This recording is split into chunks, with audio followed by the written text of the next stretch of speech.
Hi, boys and girls, it's Mrs. Lark, and today I received a box of brand new books that I ordered this summer. I was so excited. I have a whole bunch that I've never read before, and I wanted to share them with you, probably one a week. And the first one I want to share is called Dancing Hands, and it's how Teresa Carrero played the piano for President Lincoln. So it is a true story, and it took place back in the 1860s. So, and she was a little girl. She wasn't more than 10 when all of this happened. And it is an award-winning book as well. All right, so I hope you enjoy it. Here we go. Dancing Hands. And the author, just so I give credit, is Margarita Engel, and the illustrator is Rafael Lopez.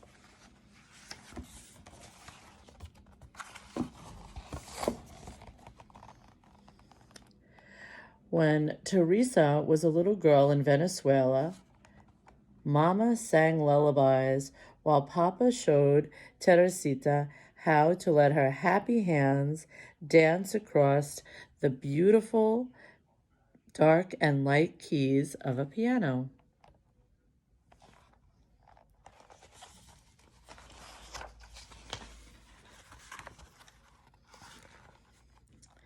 At first, making music seemed magical, but Teresa soon learned that playing a piano could be hard work. Sometimes she had to struggle to make the stubborn music behave as she practiced gentle songs that sounded like colorful birds singing in the dark and light branches of a shade-dappled mango tree, and powerful songs that roared like prowling jaguars beside towering waterfalls in a mysterious green jungle.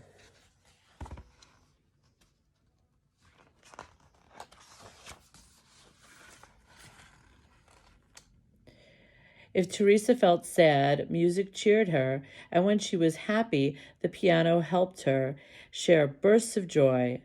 By the time she was 6, she could write her own songs, and at 7, she performed in the peaceful chapel of a magnificent cathedral, playing hymns that shimmered like hummingbirds.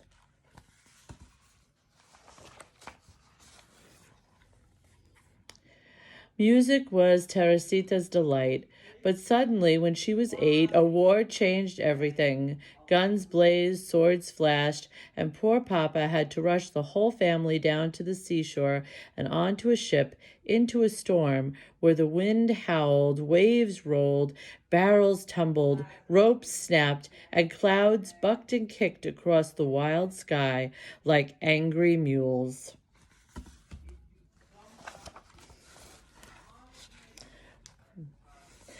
By the time the ship arrived in New York, Teresa felt lost. She was homesick. How could she ever play happy songs again in this unfamiliar country where she did not know a single friend? Few people spoke Spanish, and all around her, curious strangers stared and whispered as if her whole family belonged in a museum of oddities.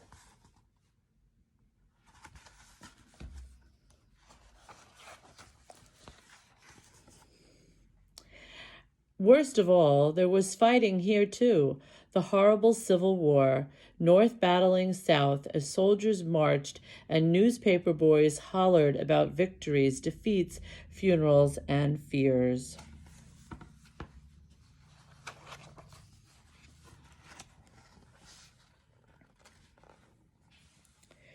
Without a new piano, Teresa would have felt even more lonely, but soon she discovered that wherever one is, some people are friendly, drawn together by songs. Musicians came to her home, playing along while they listened to the dazzling notes of her dancing hands. Determined to improve, Teresa practiced graceful waltzes and sonatas, booming symphonies, and lively folk songs, her strong hands accepting the challenge of life's many dark and light moods.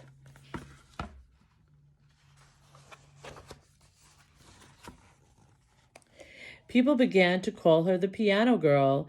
Her picture was in the newspaper and on posters advertising concerts, while she performed with great orchestras that invited her to play solos. Teresa triumphed in enormous theaters where children clapped and cheered while their parents stood up and tossed roses.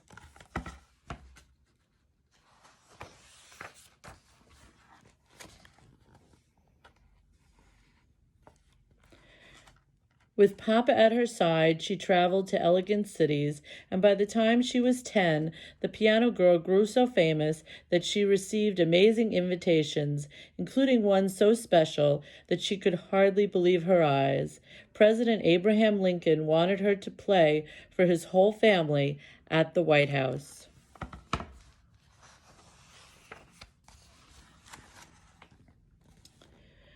But the country was still at war, so Teresa arrived in Washington, D.C. at a time when freed slaves were signing up to be soldiers.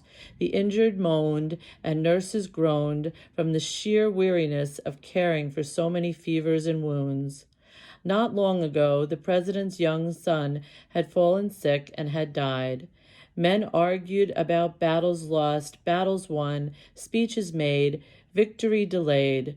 Teresa began to worry. How could music soothe so much trouble?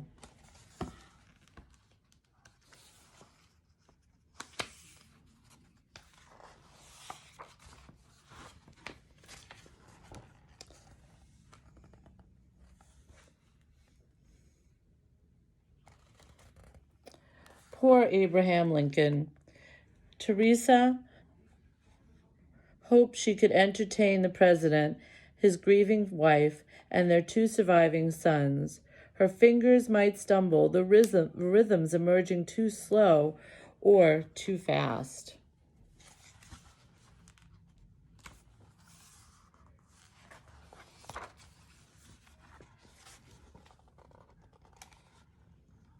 But Teresa was brave, and she believed in trying her best. So she entered the White House, silently clutching Papa's hand fiercely as they stepped into a room so red that it looked like a storm or a sunrise.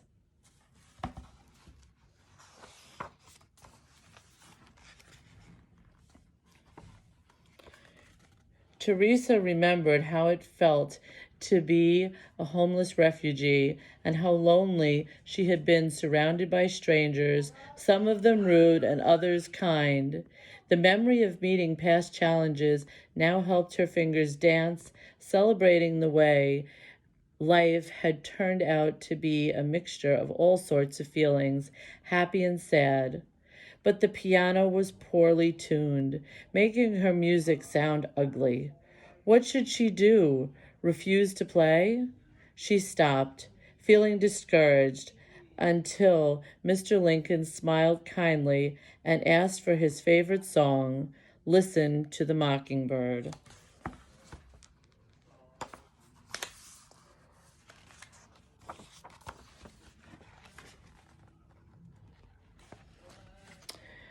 Teresa knew she could play this lively piece even on an imperfect piano, so her fingers leapt across the glorious dark and light keys, improvising the way mockingbirds do, the melody changing as she went along. Music swirled, twirled, and soared on wings of sound.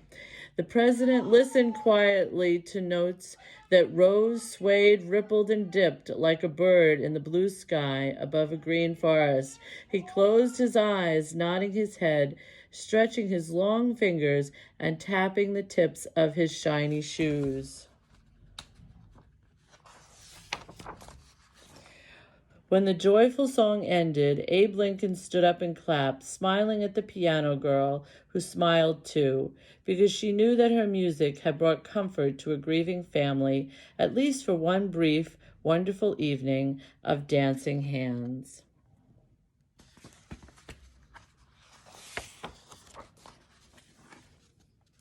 From then on, Teresa felt certain she would always be bold enough to share her musical courage anywhere in the world, simply by letting her fingers travel across the beautiful dark and light moments of hope.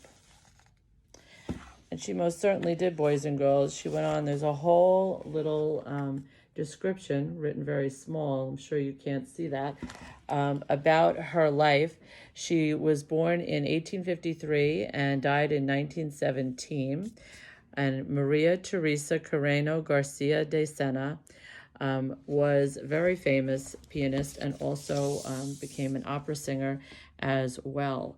So it's a beautiful story about how music can make a difference, especially in times of sorrow.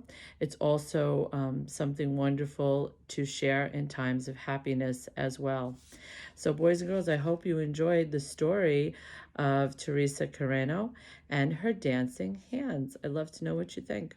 Have a great day.